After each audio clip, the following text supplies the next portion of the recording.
Welcome back to ESPN FC. Now, headlines about a potential reschedule for England's game against Mexico took over their papers yesterday. Now, a lot of England fans went to bed UK time thinking that their game against Mexico would be moved to hours earlier. But then last night, news broke that there would be no change and things would stand as you were. Now, if we're going to talk about anything Mexico, we have to bring in the legend that is John Sutcliffe. John, thank you so much for being here with us. And I just want you to explain what the discussions were about and why a schedule change was even considered.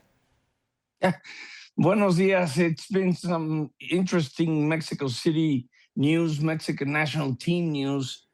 Yesterday around 10 in the morning, 3 sources told me that because of the concern the city of Mexico, the authorities had of fan safety, all the fiesta, all the celebrating around the street of Reforma, the Angel of Independence, they asked FIFA if they could reschedule and change the time of the game on Sunday. Instead of 6 p.m., it was noon. My sources tell me that FIFA agreed to the change. But then the information was filtered on social media, and there was some backlash, and FIFA didn't like about it. At the same time, the head coach, Javier Aguirre, came out on a radio station to give a very weird interview, like saying, hey, I'm not happy. If they're doing these changes, it's also going to affect me. But if FIFA changes that, I agree upon.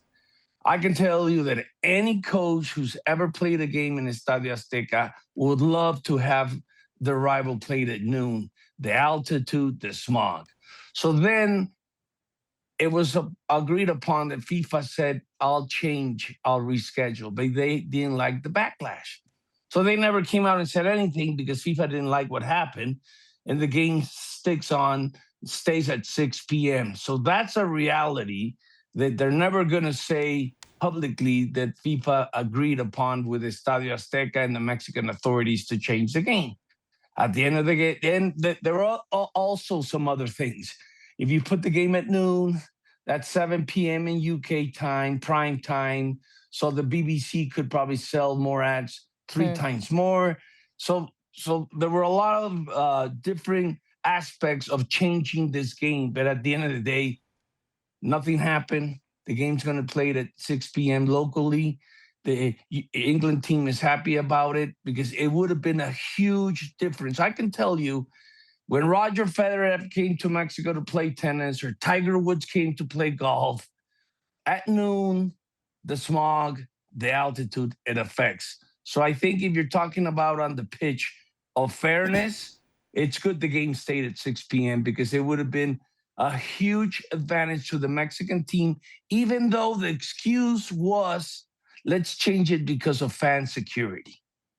All right, John, I definitely want to talk about altitude because for those of us in the CONCACAF region, we are absolutely used to it, especially when it comes to playing in Mexico. But I think it's obviously a new discovery for everyone in the British media. So talk to me about the altitude there and what to expect at the Estadio Azteca. Why is it such a big talking point when we're playing in Mexico?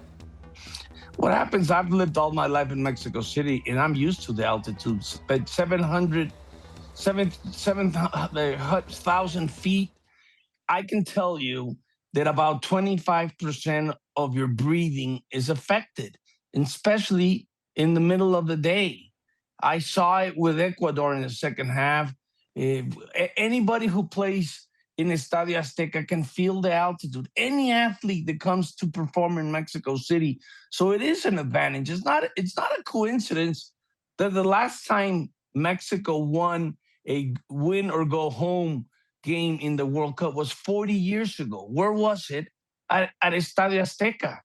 I can tell you Pumas, one of the teams from Liga MX, loves to play at noon every Sunday in Mexico City because they know it's a huge advantage. Some of the MLS teams that have come to play in Toluca or at Estadio Azteca, they feel it. So it's like going to play in La Paz in Bolivia. Unless you've never experienced, you don't realize what's going on. So even though the game's at 6 o'clock, Harry Kane and the rest of the English team, they're going to suffer. It's not the same. It is a huge advantage for the Mexican team. You have to come to Mexico City and start breathing to realize what effect it has on you. Well, like I said, us from the CONCACAF region, we're used to it. But Don, you've actually played in altitude as well. Yeah, I went to Salt Lake City and played. We've done a pre-season there, actually. And to John's point, I think everyone in England and on the British Isles are just thinking altitude's just a word. It's just an excuse. I promise you, when you try and train and play at altitude, it literally takes your breath away. We were scheduled on the first day we got there just to do some box-to-box runs, and it was just scheduled at 4 to 6 runs. We were breathing after 2, like you wouldn't believe. The morning after, it got more tricky. It was meant to be about 20 box-to-box runs on a pre-season fitness trip. We got to about 6, 7, 8. And the coach and the doctors were like, literally, these guys, you just can't get oxygen into your bloodstream. So for the English players, with 3 days, 2.5 days to try and acclimatise, it's impossible. You need about 10 days. So fitness is going to be key. From Thomas Tuchel's point of view and a tactical point of view, he's going to have to utilise his squad. He's going to have to put an 11 out there that might just last 45 minutes, then 4 or 5 that's going to have to come off the bench.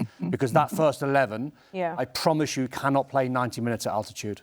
Shaka, that's why we hear England's drinking a lot of beetroot juice. Okay. Apparently, it does something to your blood cells so that they open up. It allows things to dilate so the blood can flow. This is sounding like excuses. It sounds like England's rattled. No, I wouldn't say sounding like excuses. Right now, it's sounding like England trying to find a way to cope. Because I'm with Don here. This is extremely difficult. This is a really difficult proposition going to play at altitude. I've done that with Trinidad and Tobago. We had oxygen tanks on the sidelines. Never mind hydration breaks. We had oxygen breaks. No, right. So you know, whenever there's a break in play, you see players just running over to the bench to have a drag on oxygen. That is how difficult it is from just a breathing perspective and maintaining your tempo. And while you can breathe and you might be able to do 1 or 2 runs, as Don was mentioning, but you cannot recover because you're just not getting enough oxygen in. I spoke about this a couple of days ago. Similarly, for us, when we play there, because it's at altitude, the ball is flying just a little bit further. And in a game where inches makes a whole lot of difference, you play a 40-yard pass, all of a sudden it goes 45 or nearly 50 yards. Those things are telling from a footballing perspective as well. So it's doubly difficult to make that adjustment to go to altitude. Ali, you've also played. Yeah, I think 2 things can be true at once, though, because we played in Denver in altitude, and I agree with Don. 10 days isn't even enough, but we only were there for 7, and we were gassed. Yeah. And that's the U.S. women's national team being gassed, and that's almost unheard of because we were very fit. And then on the other side, they knew about this tournament in Mexico City for years. And so I think knowing the conditions are going to be that, I think preparations, it shouldn't just be a surprise that all of a sudden you only have 2 or 3 days in between in order to be able to fit within the altitude and what's expected of you. So I'm a bit, you know, this is a part of the tournament. This is what you chose in one of the cities to play in. So I think those 2 things can be true. Yeah, definitely. And John? I just want to add 2 things. Difference from Salt Lake or Denver, the smog, the smog in Mexico City is also another factor. And covering golf or tennis also here in Mexico City, the higher a ball goes, there's less friction. So the ball goes further. So you'll see how the English team's going to have to adjust to those, long passes. Because suddenly you hit it. It's like a pitching wedge. You hit the ball and it goes a lot further, and you can't believe how long that football just flied. So you also have to adjust. Today, England's going to train in Pumas, where the Pumas usually trains, and they're going to have to adjust to that because there is a difference on the way you hit the football because just the altitude is so different. So those are the little things. And then if you add the adrenaline, the pressure of 90,000 fans that Mexico hasn't allowed a goal, it's going to be very interesting. That's why in Mexico, we think this is the biggest and only opportunity Mexico will have in decades to beat England and advance in the World Cup. You have to take advantage of the circumstances of playing in Estadio Azteca. That's a reality. Yeah, it was el quinto partido, now it's el sexto partido, and we're all thinking John y Sisi, because I think if you ask everyone here at this desk, we would happily be welcoming a Mexico win, especially for the CONCACAF region. Now, if we wanted to go to the game, John, because Shaka, Ali, and Don have a lot of money, how much would it cost them? Because are you expecting an absolute sellout tomorrow? Talk to me about the atmosphere. That's very interesting. There, a lot of the English fans want to buy tickets. They travel well, but the Mexicans don't want to sell their tickets. So we only expect around 5,000 UK fans. And to give you a perspective, if you want to buy a ticket in the stands, not a box seat, in the middle of the stadium, it's around $10,000. And whoever's willing to pay, that's a reality. And something that changed, FIFA allowed the so-called dynamic prices. What did that mean? If you're willing to pay a lot, I'm willing to sell it to you.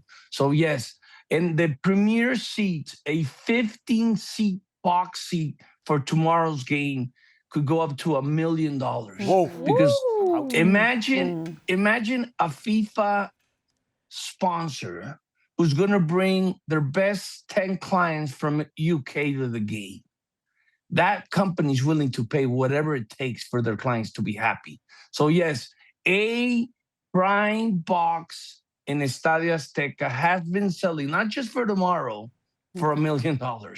That's what kind of, I heard somebody telling me that in the US, all the big chains, retail, they've run out of the Mexican national team jersey. They're trying to find out, please send Adidas, please send us more. Dick's Sporting Goods is saying, please send us more. So I remember one day somebody said, John, we did a study. The fan that spends the most money to go see their team in the US is not the Yankee fan, it's not the Cowboy fan, it's the Mexican national team. That's why the Mexican government, the authorities in Mexico City wanted to change the schedule of the game. It had nothing to do with giving advantage to the Mexican team to play at noon.